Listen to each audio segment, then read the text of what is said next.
Assalamualaikum warahmatullahi wabarakatuh. Alhamdulillahilladzi syahru ramadana unzila fihil Qur'an hudan linnasi wa bayyinatin minal huda wal furqan. Asyhadu an la ilaha illallah wahdahu la syarika lah wa asyhadu anna sayyidana Muhammadan abduhu wa rasuluhu la nabiyya ba'dah. Allahumma salli wa sallim ala sayyidina Muhammad ibn Abdullah wa ala alihi wa sahbihi wa mawalah wa la hawla wa la quwwata illa billah amma ba'du. Qala rabbi shrah li sadri wa yassir li amri wahlul 'uqdatam min lisani yafqahu qawli. Wa qala nabi sallallahu alaihi wasallam khairukum man ta'lamal Qur'an wa 'allam. Shadaqallahul azim wa shadaqal nabiyul karim wa nahnu ala dzalika minasyahidin wa syakirin walhamdulillahi rabbil alamin. Yang saya hormati para sahabat dan saya cintai sahabat-sahabat pemuda hijrah dan jamaah Masjid Jami'ah Salam yang alhamdulillah mudah-mudahan selalu kita diberikan kesehatan, kekuatan iman dan Islam sehingga dapat melaksanakan ibadah di bulan suci Ramadan ini dengan penuh khusyuk dan penuh ketakwaan kepada Allah Subhanahu wa taala. Alhamdulillah, puji syukur kehadirat Allah yang selalu telah menakdirkan kita pada sore ini untuk berjumpa kembali, bertemu di dalam majelis ilmu dalam rangka kultum menjelang berbuka. Pada hari ini kita membahas tentang nuzulul Quran, yaitu turunnya Al-Quran.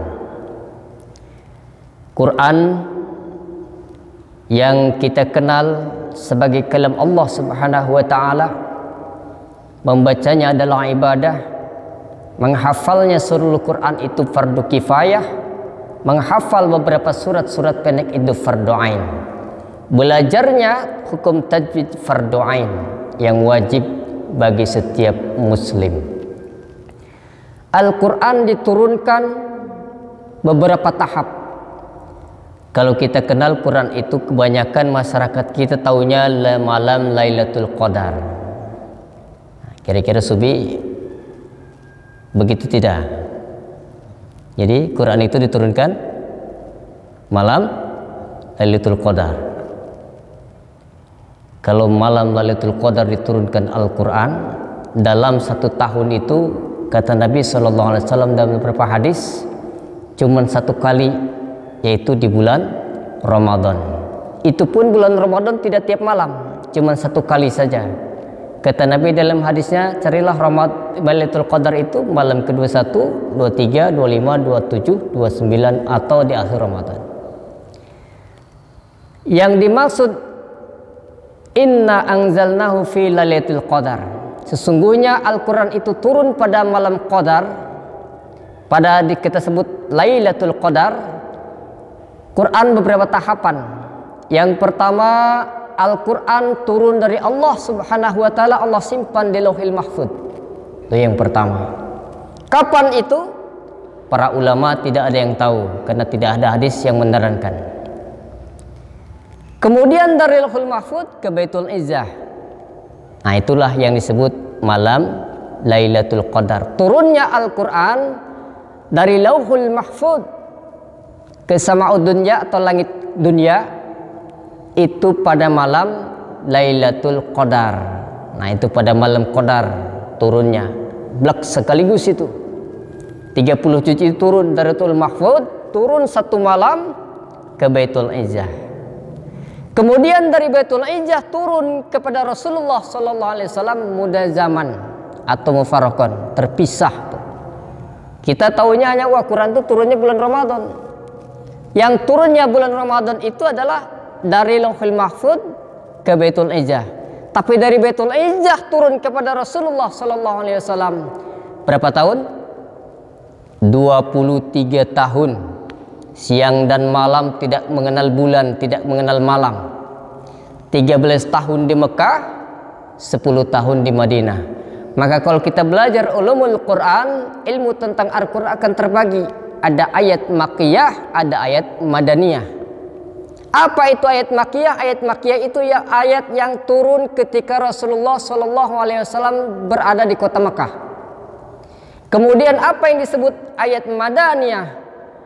Para ulama mengatakan ayat yang turun setelah Rasulullah SAW berhijrah, walaupun turunnya ada juga yang di Mekah, seperti surat Al-Fat, Inna fatahna laka fatam dan seterusnya, itu turun ketika Fathul Mekah, tapi disebut ayat madaniyah. Karena kenapa?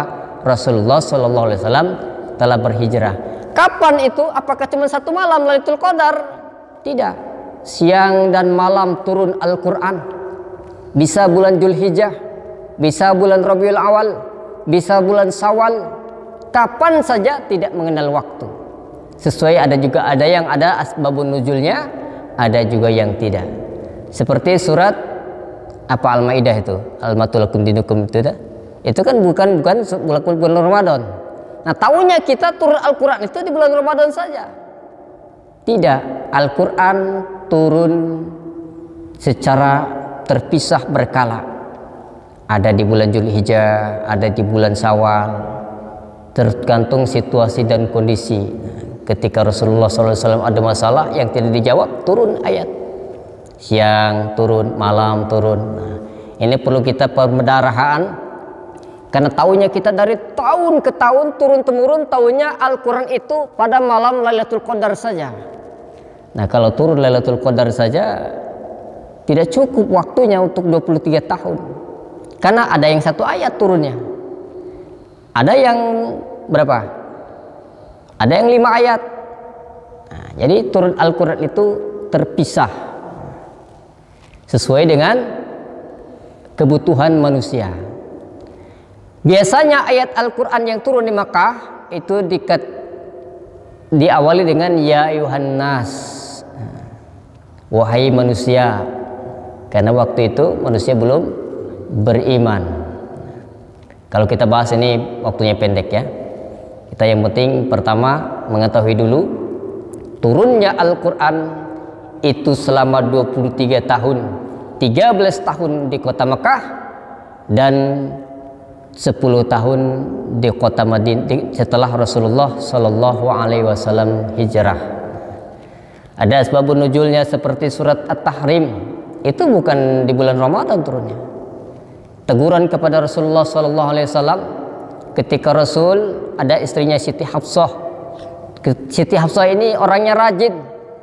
Ketika Rasul SAW pulang dari Masjid Nabawi, pulang dia ke rumah istrinya kan bergiliran. Siti Hafsah itu selalu muncul di pintu membawakan 3 butir kurma kesukaan Rasul SAW. Walaupun bukan gilirannya Siti Hafsah itu. Misalkan gilirannya Ummul Kulsum atau Zainab bin Yasi misalkan.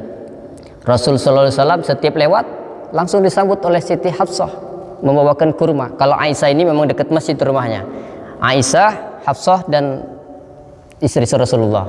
Lewat kepada Hafsah disodorkan kurma. Kemudian pulang Rasulullah ke rumah istrinya, tercium bau kurma. Ditanya oleh istrinya, "Ya Rasul, kok bau kurma? Dari mana?" Rasul selalu orang yang jujur, dari Hafsah. Istrinya ini berkata dalam hatinya, "Kok kan bukan giliran Hafsah ini, giliran saya." Begitupun terus itu akhirnya dipergunjingan dalam istri Rasulullah SAW. Maka Rasulullah untuk menyenangkan istri-istrinya bersumpah, mulai detik ini kata Rasul, aku haramkan itu kurma untukku.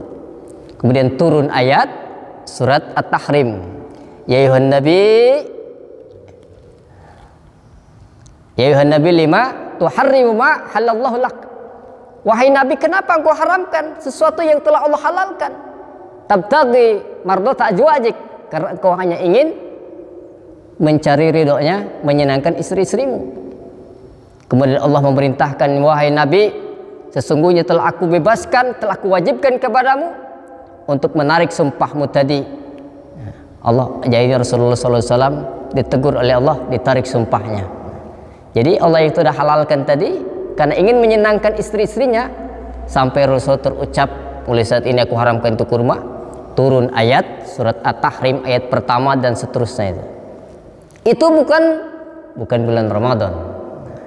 Jadi ini supaya kita sedikit pengetahuan, karena pengetahuan masyarakat kita ini, wah Al-Quran itu bulan Ramadan turunnya. Al-Quran itu bukan hanya di bulan Ramadan.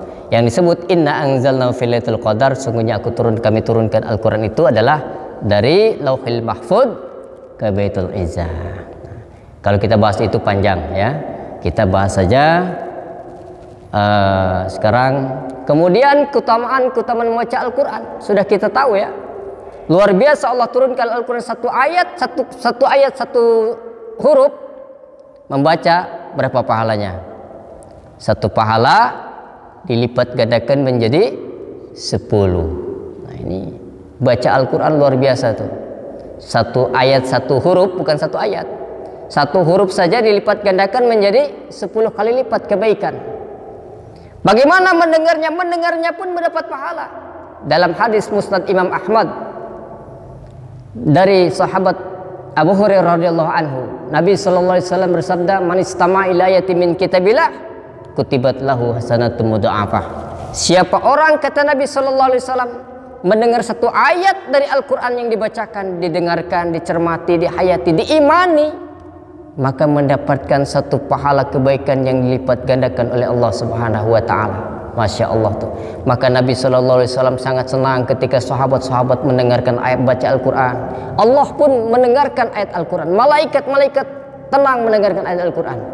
Kalau kita mendengar ayat Al-Qur'an gersang, maka harus diperiksa hati kita, keimanan kita. Karena Nabi sallallahu alaihi wasallam, "Man istama'a ila ayatin min kitabillah, kutibat lahu hasanatum mudha'afah." Siapa orang mendengarkan satu ayat, mendengar nih, bukan kita baca, mendengar. Orang baca Al-Quran mendapatkan satu kebaikan yang dilipat gandakan. Masya Allah tuh berkahnya Al-Quran. Makanya baca Al-Quran. Dan ada jaminan dari Nabi Sallallahu Alaihi Wasallam dalam Musnad Imam Ahmad, kemudian dalam Sunan At-Tirmizi, dalam Sahih Ibnu Huzaimah dari Imam Ali karamallahu wajhah, Rasulullah Sallallahu Alaihi Wasallam bersabda, "Man qara'al Qur'ana," siapa orang membaca Al-Quran, fastadharahu, kemudian menjaganya, menghafalnya Al-Quran itu, wa halalahu haramahu, menghalalkan apa yang dihalalkan Al-Quran, mengharamkan apa yang diharamkan Al-Quran,